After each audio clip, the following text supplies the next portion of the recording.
Hey, it's Ember. I want to do a little bit of an off-the-cuff boy mode version, sitting in some break from my work, but just throw some things out there. Uh, I this path is a vulnerable one, and sharing it is vulnerable, and I appreciate you receiving me in that space of vulnerability and sort of a sacred soul expose, you might say, in my most precious and vulnerable places that I've been digging in for as long as I can remember. And part of my story that's also vulnerable to talk about is the fact that in addition to everything that I've gone through in regards to discovering myself, I believe it's fair to say I've been through somewhat of an extra hard version of this, because the system that I come from, that I was born into, is a system, without labeling it specifically, based off of fear, manipulation, control, corralling. And so when I talk about things like the heart path, when I talk about things like tuning in to your deepest sense of self to help guide you through the lessons that are being eschewed to you from the cosmos, there are many ways to go about that heart path, and I have a lot to say about how I've done it, and I'd like to share that, and I have shared it. But there are people out there who go through life with their blinders on, with their eyes closed, with the eye within their soul closed, with their heart closed. And in other words, as I talked about in last time, like when there's pain, when there's trauma, if we were to open up to the pain and open up to the trauma, we might just learn the lesson.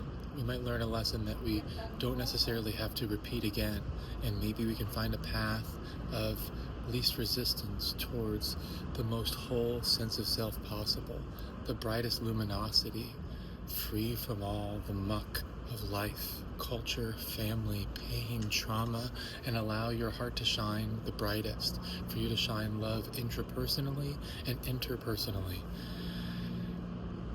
But in trying to go about that, if we choose to close off, if we choose to walk forward with fear, with control of the circumstances through our anxieties, through our desire to not be hurt, our desire to not have our heart shatter again, if those literally lead the steps that we are taking, I believe we are in danger of walking a path that not only closes us off, but builds a wall around our heart and soul that prevent us from ever digging to the deepest, most luminous places. And so I've directly intersected at this juncture with my authenticity, with the system that I came from. And to give you some even more recent examples, for example, trying to pay for an interventionist thousands of dollars to see if they could make me not trans. So in other words, someone very important in my family would have paid thousands and thousands and thousands of dollars to try to have someone come over and say, hey, you should not be trans. So after a lifetime of digging in the most earnest and honest way, other than talking to me or trying to learn about, hey, what is your heart path? Hey, why are you making these decisions? Let me know you on a more intimate and vulnerable level. Those conversations never happen. And instead, what happens is, well, we're considering spending this amazing, crazy amount of money on trying to send someone over to you to basically snap you out of this. So in other words, I'm looking at the surface level. I have not dug in. I have not entered any version of vulnerability. So in other words, I'm trying to spend a ludicrous amount of money to have a professional take that off my hands, which would normally be something that we should just talk about, like as, close kin, you might say, vulnerably, intimately, like two mature people or many mature people. But instead, let's clean our hands of it and get a professional and have them deal with this, because that's how I deal with everything in my life. I control, I fear, I manipulate, I corral, and I run. And many people's thought systems, soul path, are bound into these modes of thought, ever bound to repeating the same lesson over and over and over, what is the kryptonite to these ways of being? Authenticity. The path of soul that digs so deep that the luminosity is undeniable. You've come out of Plato's cave, you're no longer seeing the shadows on the wall, and you're looking into the light, and it's so bright because your eyes have never seen that light before. And the feelings that I've felt throughout this process of HRT, and I'm nearly 12 weeks in now, have been feelings I've never felt before in my entire life. Feelings that go so deep and so real that I have to sit and stare at a wall for hours, literally thinking like, what the heck just happened? And how did that just happen?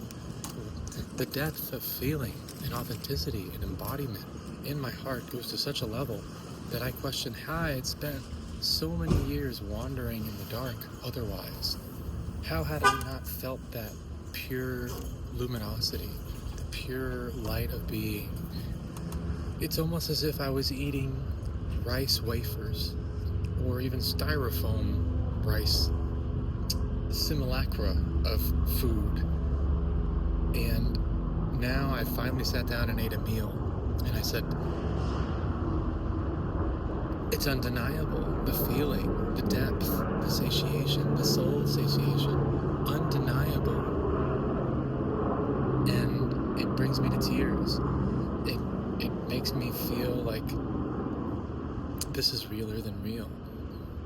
And that's the barometer of the heart path. Following your deepest preferences, following the path of least resistance towards ultimate wholeness, both at the cosmic level and the individual level.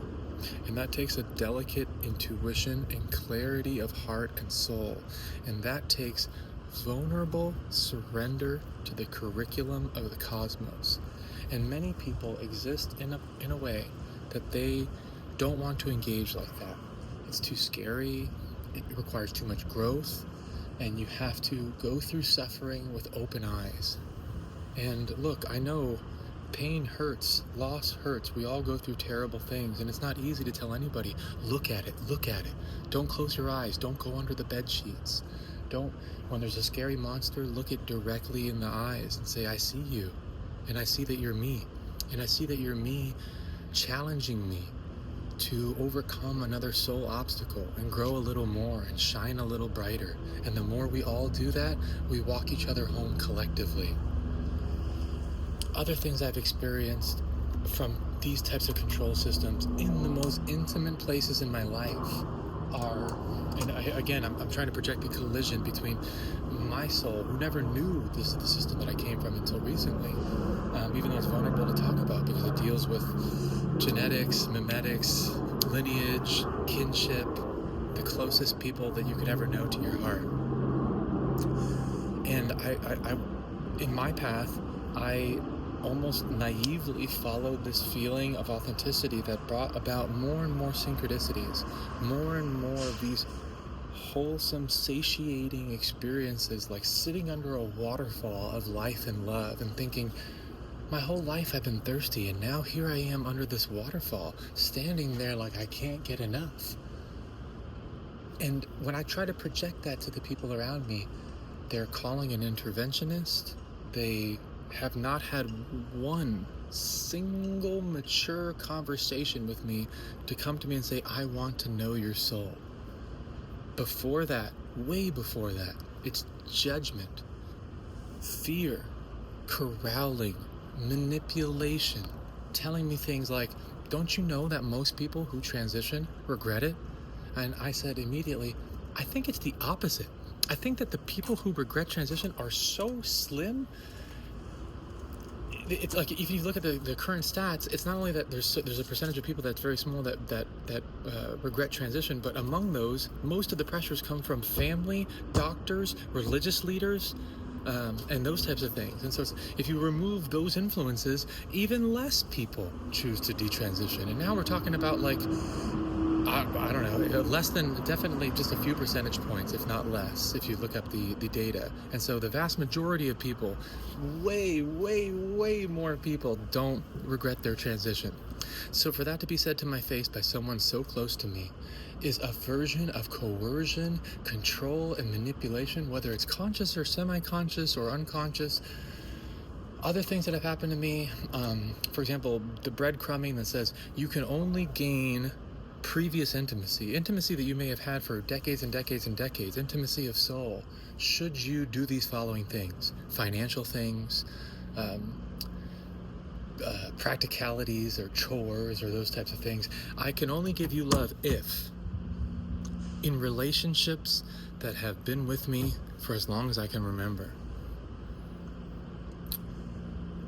I don't like this person that you've become, which I've heard multiple times. On the nights that I've come out and prepared for weeks or longer, or basically my whole life, to say this most precious thing to my most precious people, strangely what they tell me is, oh, that was one of the worst times of my life. And I heard it from multiple people in multiple locations. And the strange way I explain it is, because I'm confused as why they're reacting like this. In my own quest, I'm like, how can I put as much heart and vulnerability as possible to speak this to you? And it feels like, if a ridiculous way to say it is, if I'm playing some sort of corporeal game and I'm an alien or spirit and I'm playing a game of a human being and I'm now in this corporeal essence, I'm just holding down the love button. That's the only button I'm pressing. Love, vulnerability. And to get those types of reactions, it started to trigger my brain and say, what's going on here? I know that I'm presenting my best attempt to be vulnerable, my best attempt to dig down to the deepest parts of my souls and present them. But what's going on here, and I figured it out over time, is that I could not be shrunk down into the box that they wanted me in.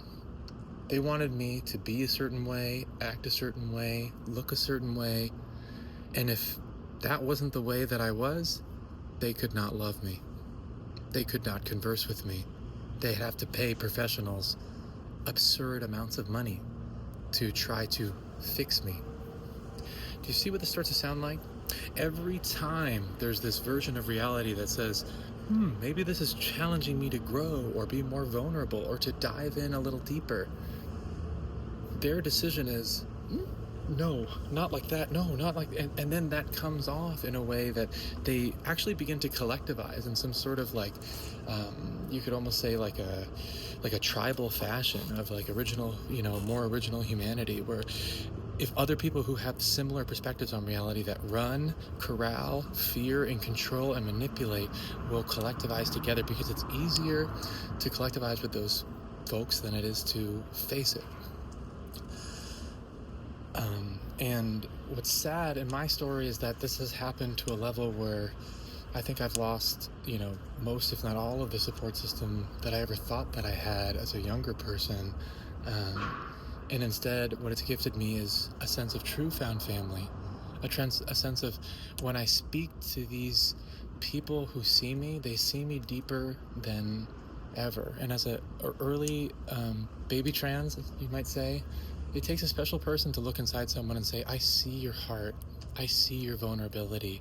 I'm not just dismissing it. I'm here to give you my presence because I see the place that you're coming from. And because most people don't quest through soul in a way that allows them to gain that type of vision, when they meet my authenticity, they must eschew it. They must extinguish it. They must corral it. They must tell me that I need to walk away as fast as possible and redo my life because I'm messing it up. Not that they've asked me about anything about the soul quest or, heard any sort of intimacy of my soul. It's a prejudgment based on their notion of what reality is, what soul is, what depth is, what I'm saying is luminosity. All those things are somehow twisted and turned into a system that when this curriculum comes up, it's easier to cheat or close the book or look at someone else's test than it is to dig down, learn the lessons, and be honest and vulnerable in your surrender to the cosmos. Some might say God's path. Some might say the deepest reality of self. I'm Amber. Thanks for listening to this. I'll have more coming up, but I appreciate it. I know a lot of this stuff is heavy, but I gotta tell you, it's been magic as well. So I'll speak more about that.